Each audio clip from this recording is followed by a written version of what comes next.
Hi and welcome. You're listening to the X22 Report. My name is Dave and this is episode 1420B and today's date is November 8th, 2017, and the title of the episode is Layer by Layer, the Cabal is being exposed to the world.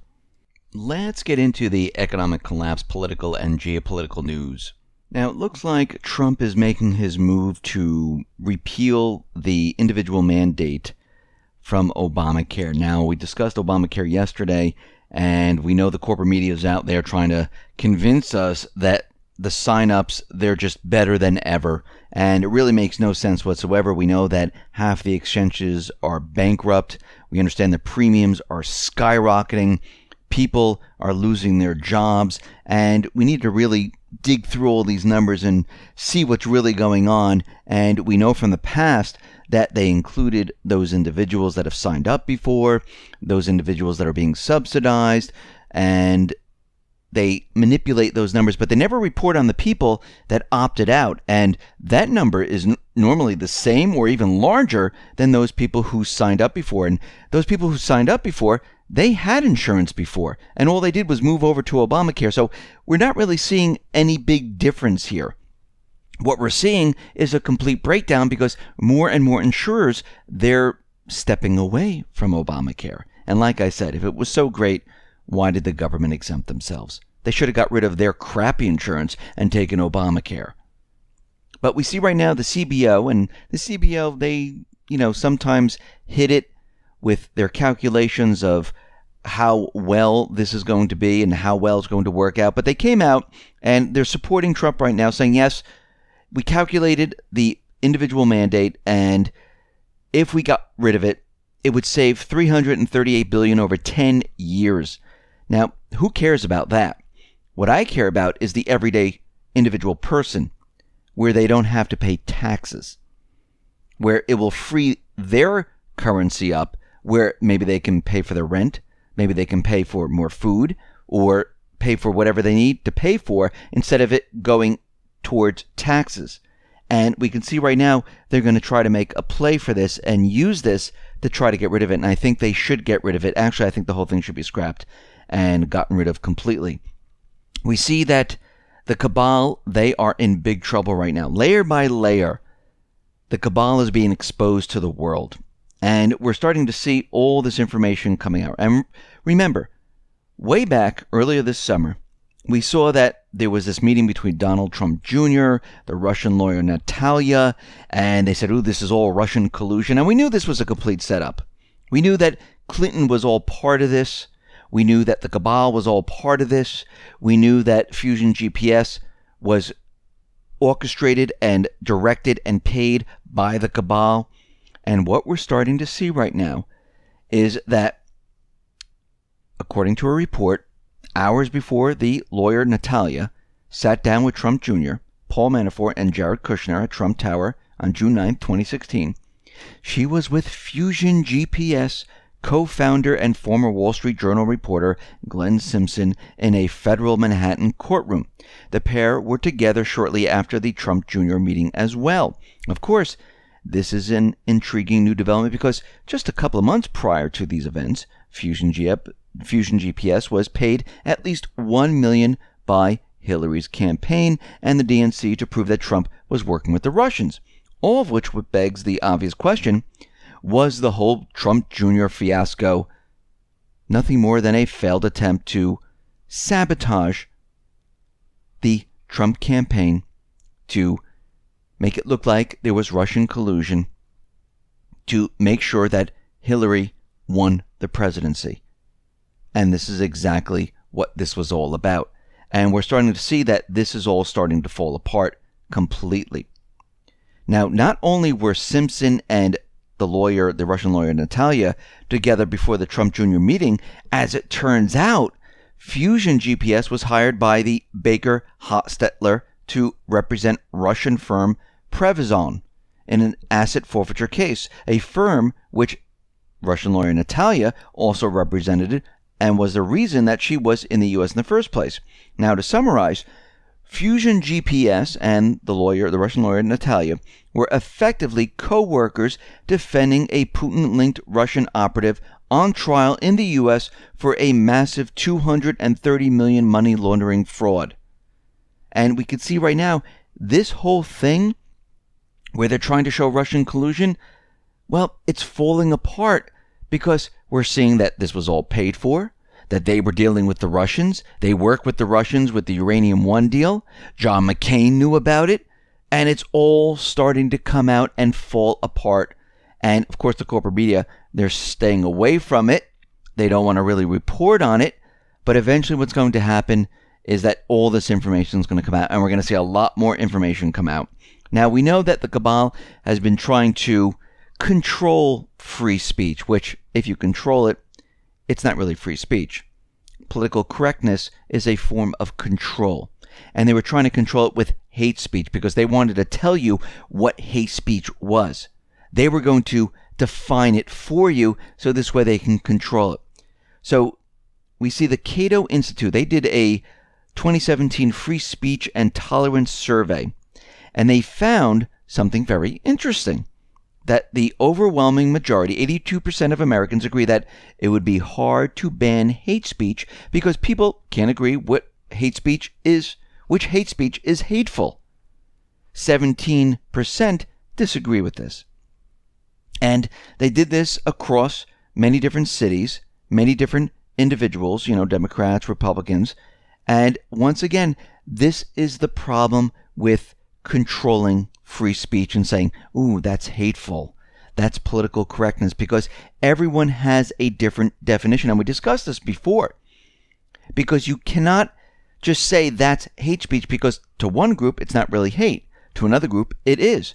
For example, they said, how do Americans define hate speech? When presented with specific statements and ideas, Americans can agree on what hate speech is, what's offensive, what's hateful. Now, for instance, a majority of Democrats, 52%, believe saying that transgender people have a mental disorder is hate speech. Only 17% of Republicans agree. On the other hand, 42% of Republicans believe it's hateful to say that police are racist, while only 19% of Democrats agree. And this goes on and on and on and on. This is why when we talk about freedom of speech, it's freedom of all speech. You can say whatever you want. It doesn't mean that people have to agree with you. And if you don't agree with it, don't listen. It's as simple as that. And this is why the Founding Fathers never designated, well, this is hateful, you can't say this is political correctness. This is why it says freedom of speech, freedom of the press. It doesn't say the corporate media press. It doesn't say the alternative media press. It says freedom of the press. And it doesn't say you have to be certified to write something down and say this is newsworthy. Let the people make their own choice. People can look at it and say, you know something? I'm going to check this out. I don't believe this is true. You know something? I don't like what you're saying, so I'm not going to listen anymore. Ooh, I like what you're saying, so I am going to listen. And this is why this agenda of hate speech, political correctness is all going to fall apart. And actually, if you ever saw or read the book The Giver, they use precision of language where they kind of changed the meanings of words and they took out words you weren't allowed to use, and people really didn't understand what they were doing. And they used different words to describe it, so it kind of confused all these people. And over generation, they had no idea that they were like killing babies. They said, oh, we're putting them to sleep. They didn't realize it was murder. And this is what they wanted to do here in the United States. They wanted to confuse everyone and control how people thought, what people said. And right now we can see that this is falling apart. We see the EU, they're going to impose arms embargo on Venezuela. And it looks like they're laying out the basis for sanctions. They're going to join the U.S., where they're going to sanction Venezuela. Now, will this work? Most likely not, because Venezuela is now shifting, moving away from the dollar, moving away from the euro, moving towards the yuan. And once they fully go onto the yuan, use the ruble, make deals with China and Russia. These sanctions are not going to work whatsoever. We see right now U.S. Defense Secretary Jim Mattis has arrived at NATO's Brussels headquarters because they are discussing what they're going to do in the Middle East. Because what's happening right now is that Russia and Syria, the Iraqi armed forces, they have removed the Islamic State, and it's a matter of weeks. And before you know it, they're going to be asked to leave. And now they're saying, okay, how or what do we do at this point? And they're meeting with NATO to discuss how they're going to remove themselves from the situation. And I do believe that Russia and Syria, they're going to come out, and Iraq is going to come out and say, listen, we don't need the U.S. troops here anymore. They need to leave. And we're going to have to see how the U.S. responds at that time. We see Russia is boosting trade with Japan right now. Trade between Russia and Japan has surged 17% in the first 8 months of the year. In the beginning of 2016 to the end of 2016, trade was pretty darn bad, but it looks like things are really picking up. Japan and Russia are becoming closer and closer.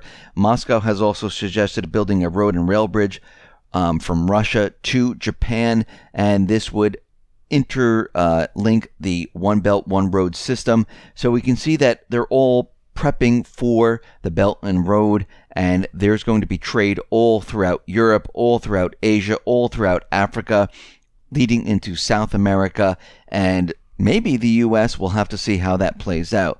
We see out in Ukraine has canceled their arms agreement with Russia, and we see right now that they're not going to accept any arms or parts or anything from Russia. It has been completely canceled, and the UN is warning of a chlorine gas disaster in Ukraine, because what we're seeing right now is that the fighting between the southeastern people and the Ukrainian troops has intensified near water, electricity, and gas stations, threatening supplies in the Donetsk region as winter approaches. And what they're saying is that there are chlorine gas tanks in this area, and if they get hit or something happens, we can see that within 200 meters, these individuals might receive fatal doses of the poison gas, and they're very concerned about this, and we can see things are really starting to flare up in this area. Because you have to remember, the Cabal, they're not satisfied in what is happening here because they're losing ground in all different areas, and they need to have something started here, and they're trying as hard as they possibly can to have things pushed to make sure that their agenda is achieved. Their goal is achieved by having war, and it looks like it is not happening at all. We see out in Yemen, well, it looks like the Saudi forces, they have ended the blockade on Yemen's port of Aden. Now, does this mean the war is over? No, but it might be a sign that Saudi might be pulling back, or this might be a decoy designed to send in an insincere message to the wider world that the conflict is winding down, and all of a sudden they spring something on the Yemeni forces and the Yemeni people. We've seen this before. So this is something that we have to watch, but the blockade has been lifted, and we're going to see a lot of aid come into Yemen because the people there are definitely suffering. We see that the Syrian general in Deir ez-Zor, because we know that Deir ez-Zor has been liberated from the Islamic State. This is the last stronghold of the Islamic State. And what they found there were suicide vests, and they found them on dead militants, and they were explaining what they used these for. And according to the Syrian brigadier general, the tactics the terrorists used was to deploy so-called suicide units, and they wear these vests and they try to cause as much damage as possible in different areas, and they just blew themselves up. And this is very interesting because these are the paid mercenaries, and they also took these vests and put it on people and blew them up. And we can see right now that this was part of the United States, the Cabal, the paid mercenaries, Israel, the coalition forces. They used these individuals, and they forced individuals to wear these vests and spread terror throughout all these different towns, cities, and villages. We see the OPCW, the UN investigation. They're out with their report, and they're saying that, yes, Syria, they used chemical weapons, and Russia is out there saying, yeah, this doesn't make any sense whatsoever. Now remember, the UN didn't actually have investigators go to the site. You know, that entire site that was staged at the time, where they showed individuals not wearing masks, wearing cotton gloves, showing people getting hit with sarin, and the whole thing was debunked. Now, Nikki Haley, she was out there, and she's saying, look at the children, look at the people that got caught in this, look at the sick people. But once again, that is not proof. That's just showing the aftermath.